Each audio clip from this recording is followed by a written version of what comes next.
इस खिलाड़ी ने जब बॉक्सिंग को चुना तो उनका उद्देश्य इसकी मदद से सिर्फ एक सरकारी नौकरी पाना था, लेकिन ये खेल मानो उनके जीवन का ही उद्देश्य बन गया और उन्होंने भारत को दिलाया ओलंपिक्स में बॉक्सिंग में भारत का पहला मेडल।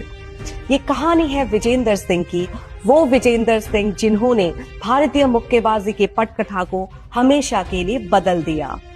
2004 में 18 वर्षीय विजेंदर ने एथेंस ओलंपिक्स में भाग लिया। लाइट वेट श्रेणी में शुरुआती दौर में ही वो बाहर हो गए, लेकिन पदक समारोह के दौरान खासकर ब्रिटेन के आमिर खान का रजत पदक देखकर उनमें एक चिंगारी सी चल उठी, जीतने की चिंगारी। घर वापस आकर विजेंदर को एक नया उद्देश्य मिला। 2006 के एशियाई खेल, 2006 के राष्ट्रमंडल खेल और 2007 के एशियाई चैंपियनशिप्स में पदक जीतना उनके लिए ओलंपिक पोडियम तक पहुंचने की यात्रा जैसा था। इसके लिए उन्होंने जर्मनी में यूरोप के बॉक्सर्स के साथ प्रशिक्षण लिया। 2008 के Beijing Olympic middle weight category में विजेंदर ने अपने मुक्कों से लोगों को प्रभावित करने और जीतने की ठान ली थी। विजेंदर की यात्रा गाम्बिया के बॉक्सर पर जीत के साथ शुरू हुई। उसके बाद थाईलैंड के खिलाड़ी के खिलाफ बड़ा कठिन मुकाबला था। विजेंदर 13-3 से जीत तो गए, लेकिन इस मुकाबले में उन्हें काफी चोट पहुंची। ठीक होने के लिए 3 दिन का समय था।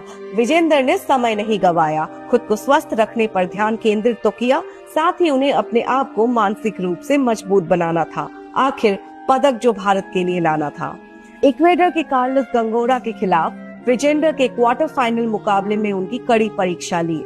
उन्होंने बाएं हाथ के जैब और महत्वपूर्ण अपरकट, साथ ही अपने बचने की रणनीति और बेहतरीन फुटवर्क के अंकों के आधार पर जीतकर भारत के लिए मुक्केबाजी में पहला पदक सुनिश्चित किया।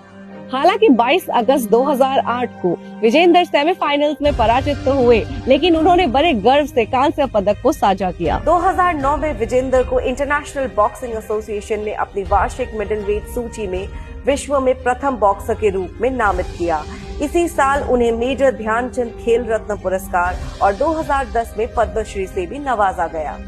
विजेंदर सिंह की यात्रा यहीं समाप्त नहीं हुई। उन्होंने राजनीति और अभिनय के क्षेत्रों में भी कदम रखा और अपनी बहुमुखी प्रतिभा साबित की।